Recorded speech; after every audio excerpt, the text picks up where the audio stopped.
Welcome back, everyone, to another deep dive. This time, we're diving deep into a topic that's pretty important these days, renewable energy, and what it could mean for the health of our planet. We've gotten a ton of great sources from all of you, and it's clear that you're super interested in learning more about the different types of renewable energy, like what are the benefits, really, and what can we actually do to, contribute to a sustainable future. Yeah, well, it's definitely a fascinating field, and honestly, it's more relevant now than ever as we're all facing these big challenges of climate change and using up all our resources. For sure. So Yeah. why don't we just start with the basics? What exactly is renewable energy? I feel like we hear the term all the time, but maybe it'd be helpful to just have like a clear definition. Yeah, definitely. So Mhm. basically, it's energy that comes from sources that replenish themselves naturally. So unlike fossil fuels, which are finite, they take millions of years to form. Mm, So think about things like sunlight, wind, water, even the heat from the earth itself. right. Okay, that makes sense. So how does renewable energy compare to fossil fuels when it comes to like their impact on the environment? Oh, well, that's where the difference is huge. See, when we burn fossil fuels, it releases all these harmful pollutants into the air. Mm. And that contributes to air and water pollution. And obviously, it's a big driver of climate change. Yeah, we hear a lot about these greenhouse gases and how they cause climate change, but for those of us who aren't scientists, could you maybe break down how that actually works? Sure. When fossil fuels are burned, they release things like carbon dioxide, and other greenhouse gases into the atmosphere. Basically, these gases act like a blanket. They trap heat from the sun, which causes the Earth's temperature to rise. Oh, so it's like we're wrapping the Earth in a giant blanket. Exactly. So is that where renewable energy comes in, like as a solution? Yeah, precisely. Mm. Because renewable energy sources, they don't produce those harmful greenhouse gases when they're operating, so they offer a much cleaner alternative to fossil fuels. Okay, so let's talk about some specific types of renewable energy. One that I feel like everyone's talking about these days is solar power. Yeah, solar energy is definitely gaining a lot of traction, and there's a good reason for that. So photovoltaic cells, which is the technology behind solar panels, they've become so much more efficient and affordable in recent years, Yeah. which is making them a really practical option for people's homes and businesses. It's amazing to think that we can like capture the sun's energy and use it to make electricity. But what happens like at night or on cloudy days when the sun isn't shining? Well, that's where battery storage comes in. The advancements in battery technology mean we can now store excess solar energy that's generated during the day. And we can use that stored energy later when sunlight is limited. So it really helps with the intermittency issue that solar power sometimes has. Right, so it sounds like we're getting closer to a more reliable solar energy system. Definitely. So what about wind energy? I always picture those giant wind turbines when I think of renewable energy. Yeah, wind power is another big player in the renewable energy world. And yeah, those massive wind turbines, some of them are taller than the Eiffel Tower. It's pretty amazing to see. I've read that wind farms are usually built in like really remote areas or even offshore. Is that because that's where they can capture the most wind? Exactly. Wind speeds tend to be higher and more consistent in those locations. Yeah. And that means they can generate more energy.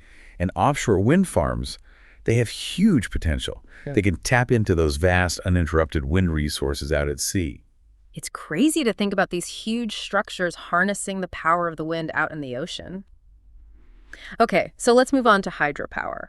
Obviously, we know water is powerful, but how do we use it to generate electricity? So hydropower basically uses dams and reservoirs to create a controlled flow of water. That water spins turbines, which then generates electricity. So it's capturing the energy of moving water, but I know there have been concerns about the impact of dams on the environment. Yeah, you're right. Large hydroelectric projects can have an impact on natural river systems and sometimes affect things like fish migration. That's why it's really important to carefully consider where and how dams are built to reduce their impact on the environment. So it seems like it's all about finding a balance between creating energy and protecting the environment, which seems to be a common theme when it comes to renewable energy. Absolutely. Yeah. And it actually brings us to some other sources of renewable energy that might not be as well known, but they still have a role to play in moving towards a sustainable energy future. You're talking about geothermal and biomass energy, right? Exactly. So geothermal energy uses the Earth's internal heat, which is a pretty constant and reliable source of energy.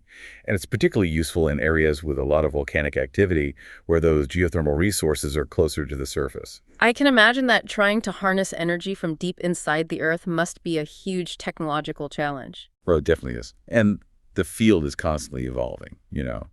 And then there's biomass. It uses organic matter like wood waste or leftover stuff from agriculture to create heat or electricity. So it's like turning waste into a resource. Yeah, exactly. And as research continues, we're discovering more and more innovative ways to optimize biomass energy production and make it even more environmentally friendly. So we've got solar, wind, hydro, geothermal, and biomass. That's a lot of options. But why is it so important to make this transition to these renewable sources? I mean, beyond just the fact that they're cleaner than fossil fuels. Or it's really about tackling a whole bunch of urgent problems: climate change, air and water pollution, and the fact that we're using up our limited resources. Renewable energy gives us a path towards a more sustainable future, where we're less dependent on fossil fuels and can really reduce their negative impacts. And wouldn't moving away from fossil fuels also be a good thing for energy security and independence, not having to rely on other countries as much? Oh, absolutely. Using renewable energy sources that we can access within our own countries would make us less vulnerable to the ups and downs of the global energy market and any geopolitical tensions.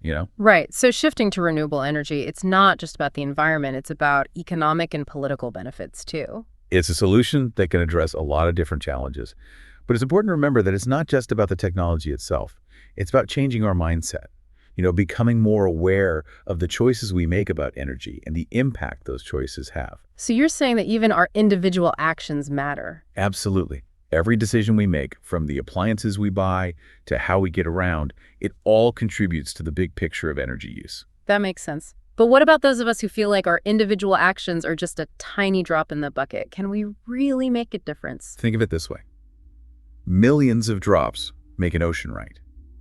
If each of us starts making even small changes in our lives, the impact of all those changes combined can be enormous. So you're saying we shouldn't underestimate the power of individual choices? Exactly. We can all be part of the solution. And that actually leads us to the next part of our deep dive today.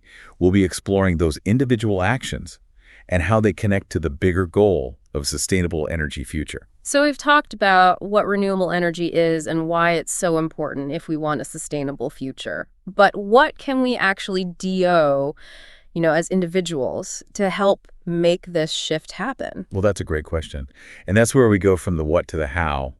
And it might surprise you to learn just how much power we actually have as consumers and, citizens. Yeah, it can be kind of overwhelming, though. Like, where do you even start? Do you have any suggestions for things people can do in their everyday lives that are simple but still make a difference? Absolutely. Let's start with something super basic, like just being more aware of how much energy we're using. You remember those posters from when we were kids, like turn off the lights when you leave the room? Well, it turns out those little things actually add up. Yeah, it's easy to forget about those things when you're busy. What about other habits around the house? Anything else we can do to save energy? Oh, totally.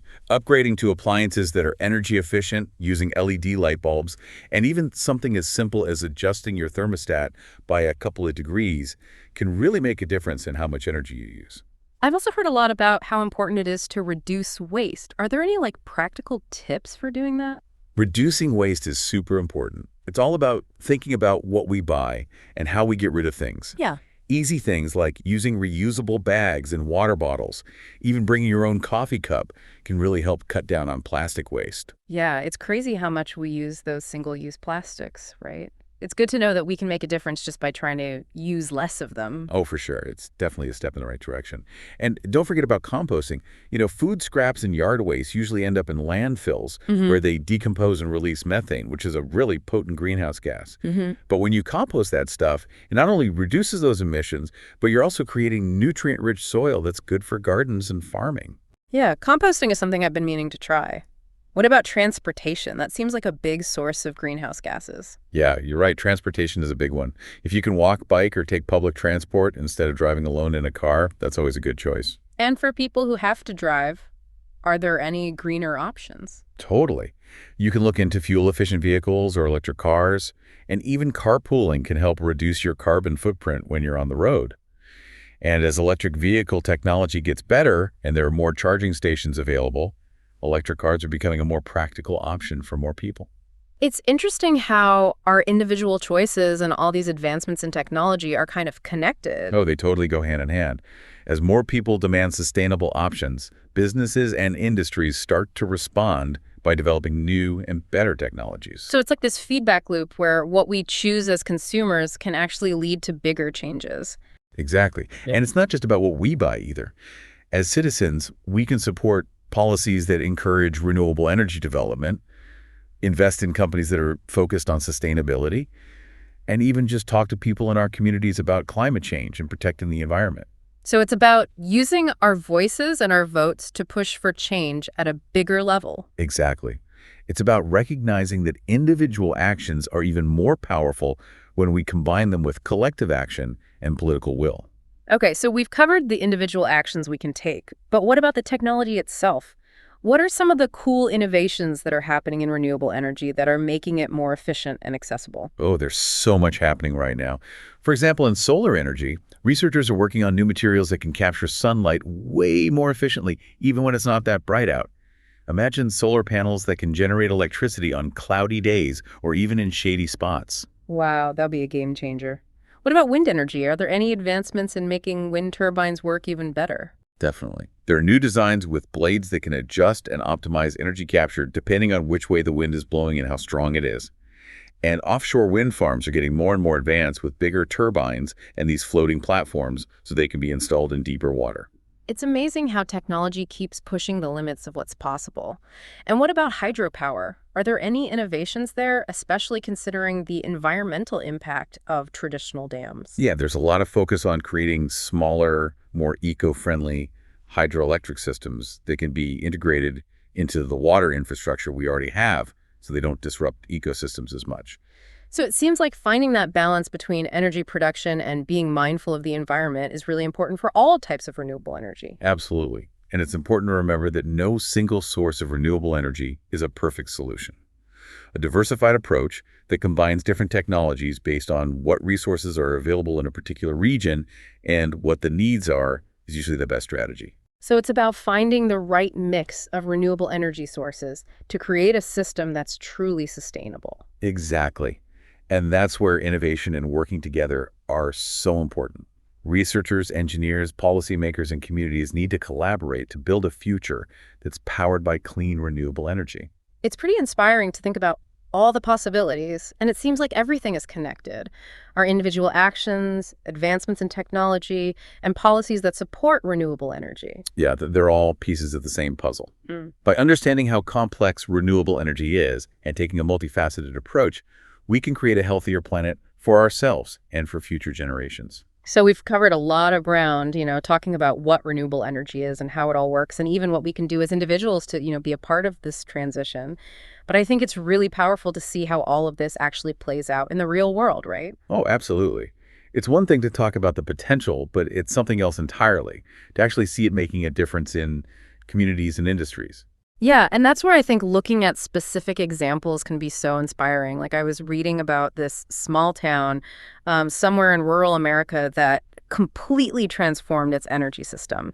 They went from relying almost entirely on fossil fuels to using 100% renewable sources. Wow, that's amazing. What were some of the things that made that kind of change possible? It seems like it was a combination of things, really. The community was really involved. They had some innovative technology, and they also had supportive policies from the government. They started by putting solar panels on all the public buildings, and then they gave people incentives to install solar panels on their homes, too. So it's a great example of how things can change when you start at the local level. Did they run into any challenges along the way? Well, I mean, like with any big change, there were definitely some bumps in the road. At first, some people were skeptical, they weren't sure if renewable energy would be reliable or if it would actually save them money. But the town was able to address those concerns by educating people and showing them the long-term benefits of switching to clean energy. Yeah, a lot of times it's about changing people's perspectives, right? Mm-hmm. Helping them see that renewable energy isn't just some idealistic thing, but a practical solution that can actually benefit communities financially. Exactly. And in this town, they actually saw their energy costs go down significantly. Yeah. And that freed up resources that they could then use for other community projects. Plus, it created jobs in the renewable energy sector, which was good for the local economy. So it was a win-win for both the environment and the community. It just goes to show What can happen when people come together and work towards a common goal, a more sustainable future? Absolutely. And I found another really inspiring story about a company that's completely changing the way we think about transportation. They've developed these electric trucks that are not only way more efficient and eco-friendly, but also save businesses a lot of money. Oh, yeah. The transportation industry is a huge contributor to those greenhouse gas emissions we talked about. So innovations like that are really important for getting us to a zero-carbon economy. What's so special about their approach? Well, they've really focused on creating electric trucks that are tailored to the specific needs of different industries, like long-haul trucking versus delivering things in cities. And they've actually partnered with other companies to build charging stations along those major trucking routes so drivers don't have to worry about running out of power. So they're not just focusing on the technology itself, but also on the infrastructure and support systems that businesses need to make that transition. Yeah, exactly. And the fact that some big companies are already starting to use these electric trucks shows that this move towards electric transportation is really picking up speed. It's definitely encouraging to see businesses realizing that these cleaner technologies can actually benefit their bottom line and help the environment at the same time. And it's not just about these big projects or what companies are doing. There are so many people out there who are making a difference in their own ways, like putting solar panels on their roofs or pushing for policies that support renewable energy in their communities. Yet all of those individual actions, when you add them all up, they create this ripple effect of positive change. It's about understanding that we all have a part to play in creating a more sustainable future. So what's the main takeaway from all of this? What do you hope our listeners will remember after this deep dive? I think the big takeaway is that this shift to renewable energy, it's not just some far-off dream. It's happening right now all around us. And it's a journey that requires all of us to work together to innovate and to be open to change. But ultimately, it's a journey that's worth taking, for the health of our planet and for the generations that come after us. That's a really powerful message, and I think it's something that resonates with anyone who cares about the future. Absolutely. The more we learn about renewable energy and all the exciting things that are happening in this field, the more optimistic we can be about what the future holds. So to everyone listening, we encourage you to keep learning, keep exploring, and stay engaged in this conversation. Every step we take towards a more sustainable future, no matter how small it might seem, really does make a difference.